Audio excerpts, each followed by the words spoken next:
César Hildebrand, la tradición de robar. Lo pudo todo, superó barreras, prejuicios, desayunos de pan y té, las diversas tentaciones depresivas de la miseria, y un día inverosímil, ganado a punta de ruegos y empeño, se fue a Stanford a estudiar. Conoció a Eliane, una judía pelirroja y brillante, y también pudo con ella. Podría muchos años más tarde con la presidencia, pero no podría con la tradición. La tradición en el Perú, con raras excepciones, es que los mandatarios se aprovechen, calculen como zorros las presas de la obra pública, susceptibles de un mordisco, asalten diligencias, exijan diezmos, ocupen residencias inexplicables. La etapa colonial fue un periodo de aprendizaje, como nos lo recuerda Alfonso Quirós. Robaban el mercurio de la mina Santa Bárbara, en Huancavelica. Contrabandeaban el presidente de la audiencia de Quito. El limeño José de Araujo se vaciaba los presupuestos destinados originalmente a la construcción de los puertos del Callao, Valdivia, Concepción. Se robaba a los indios con el tributo racial que se les impuso y que los corregidores escondían en gran parte para su propio beneficio. Los juicios de residencia eran inútiles, ya que se hacían entre hermanitos del mismo círculo de patronazgo. El puesto de virrey podía comprarse. El conde Cañete compró el de mandamás del Perú por 250.000 pesos, pero se murió en el viaje a Lima. Los indultos se remataban y podían llegar a costar 4.000 pesos, con lo que puede hablarse de la conducta virreinal y casi hereditaria del doctor García. Robaban los veedores, los curas, los oidores, los recaudadores de impuestos, los aduaneros, los gobernadores, los curacas aliados de la administración, los mineros del azogue, y hasta por derecho de entierro se cobraba una yapa codiciosa. Robó el conde de Superunda, y grande ladrón y encubridor de aves rapaces fue Amat y Junyet, el de la Perricholi, y se robaban inmensas cantidades a la corona española ocultando la plata sin sellar, extrayéndola de la contabilidad oficial. Y la República, allí se robó desde el primer instante. Gran parte de lo expropiado a los españoles, siguiendo la política de Monteagudo, con la anuencia de José de San Martín, fue a parar a manos del militarismo que reclamaba compensación por sus sacrificios. Y no fue Thomas Cochrane, el inglés al servicio de Chile, el que se robó las reservas de la plata que San Martín tenía guardadas, tal como nos lo recuerda también Quirós. Vamos, no nos hagamos. La República empezó con la traición de Torretagle, el pase a filas realista del presidente Ribagüero y Sánchez Boquete, y la convicción tanto de San Martín como de Bolívar de que el Perú era una especie de lepra en América. José Faustino Sánchez Carrión, el llamado solitario de Sayán, convertido en casi santo por la leyenda patriótica, se hizo de varias propiedades otorgadas por el propio Bolívar. Quirós relata otra escena del gobierno bolivariano, el teniente coronel Juan Pablo Santa Cruz robándose el ganado de varias haciendas bajo la mirada de su protector, el general bolivarista Antonio Gutiérrez de la Fuente, gran rapaz. Así empezamos. Ese fue el parto de la República, parto de heroísmos y avideces miserables, parto de Junín y Ayacucho y del millón de pesos que el Congreso le otorgó al Libertador. La imagen que se queda grabada cuando uno lee el libro de Quirós, Historia de la corrupción en el Perú, es esta.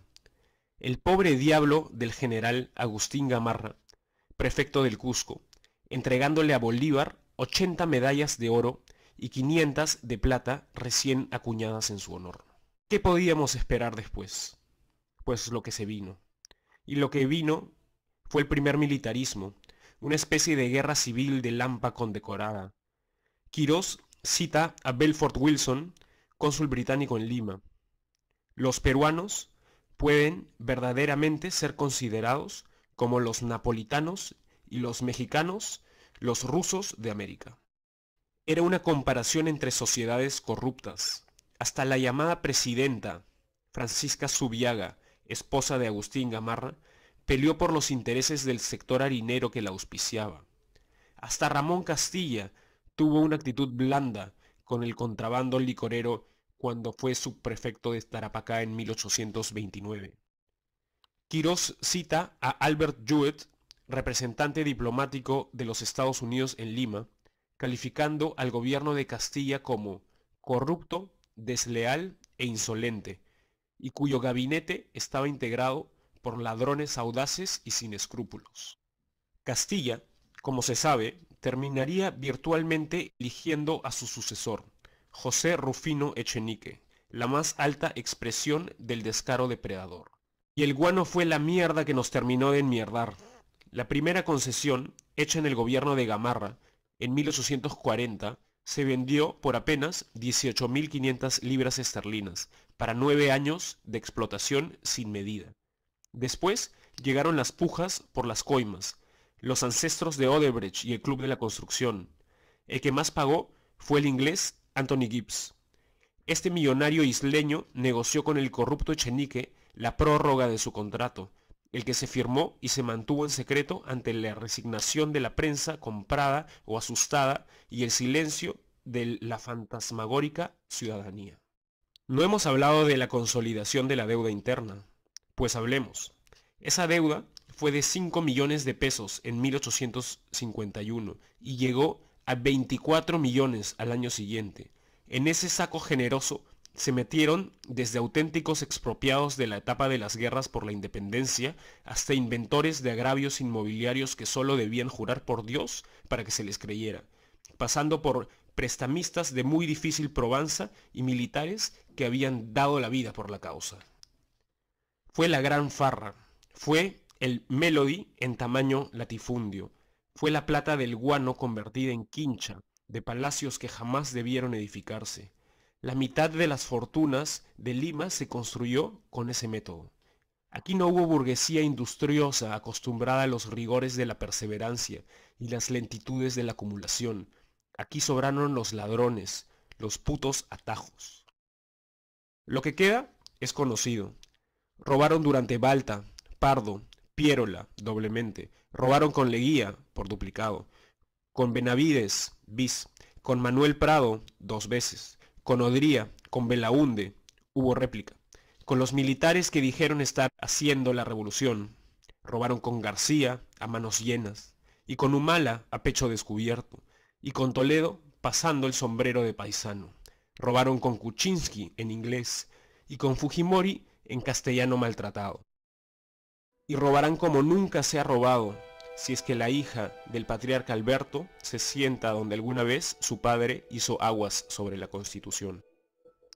De modo que no nos hagamos las vírgenes del sol, los estupefactos de la República traicionada. Toledo nos representa, es la decepción que nos refleja, es el Perú como república fallida, es el Pachacútec de nuestra Disneylandia. César Hildebrand, La tradición de robar, 19 de julio del 2019.